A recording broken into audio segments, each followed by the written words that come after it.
नमस्कार दोस्तों, हमारे भारतवर्ष के इतिहास में कई ऐसे किस्से और कहानियां हैं जिनकी ऐतिहासिक रूप से कोई पुष्टि तो नहीं हुई है, लेकिन फिर भी उन्हें सच ही माना जाता है। ऐसी ही एक कहानी है चित्तौड़ की महारानी पद्मावती की, जिसके बारे में मैं आज आपको बताने वाली हूँ। दोस्तों, रानी पद्मावती प्राचीन काल से ही अपनी बेमिसाल खूबसूरती के लिए जानी जाती हैं। वो अपनी खूबसूरती के चलते दूर दूर तक मशहूर थी, लेकिन उनकी यही मंत्रमुग्ध कर देने वाली सुंदरता ही उनके इस ऐतिहासिक कहानी का कारण बनी। दोस्तों, चित्तौड़ के महाराजा और रानी पद्मावती के पति रावल रतन सिंह चित्तौड़ राज्य को बड़े कुशल तरीके से चला रहे थे। उनके शासनकाल में वहां की प्रजा हर तरह से सुख संपन्न थी। महाराजा रतन सिंह एक कुशल राजनीतिज्ञ थे। उनका दरबार एक से बढ़कर एक महावीर योद्धाओं के साथ साथ कई विद्वानों से भरा था, जिनमें एक संगीतकार बहुत प्रसिद्ध था जिसका नाम राघव चेतन था। दोस्तों, रतन सिंह उन्हें बहुत मानते थे, इसीलिए राज दरबार में राघव चेतन को विशेष स्थान प्राप्त था। लेकिन प्रजा और राजा को यह बात मालूम नहीं थी कि राघव चेतन संगीत कला के अतिरिक्त जादू टोना भी जानता है। ऐसा कहा जाता है कि राघव चेतन अपनी इस आसुरी प्रतिभा का उपयोग शत्रु को परास्त करने और अपने कार्य सिद्ध कराने में करता था। एक बार राघव ने पूर्णिमा की रात से पहले ही तंत्र विद्या से पूर्णिमा का चांद दिखा दिया। इससे पंडितों के साथ राजा रतन सेन भी खासे नाराज हुए।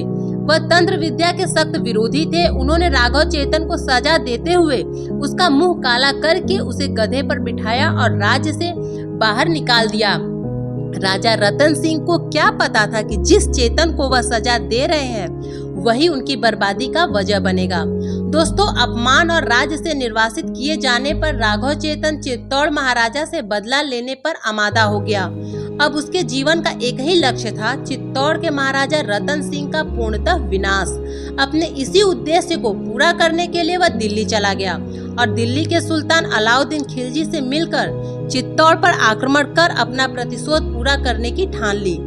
दोस्तों, राघव चेतन ने अपना पैतरा फेंकते हुए कहा कि चित्तौड़ की सैन्य शक्ति, धन संपदा और महाराजा रतन सिंह की पत्नी रानी पद्मावती का अद्भुत सौंदर्य आपको मिल सकता है।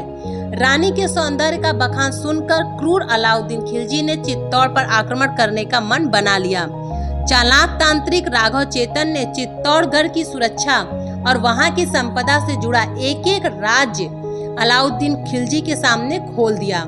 इस तरह राघव चेतन के इस दुस्साहस और बदले की भावना ने चित्तौड़ और वहां की खूबसूरत महारानी के विरुद्ध कर दिया था जंग का ऐलान।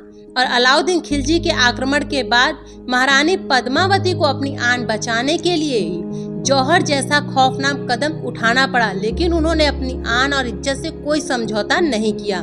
दोस्तों, वीडियो को अंत तक देखने के लिए धन्यवाद। और वीडियो पसंद आई हो तो वीडियो को लाइक और चैनल को सब्सक्राइब करना मत भूलिएगा।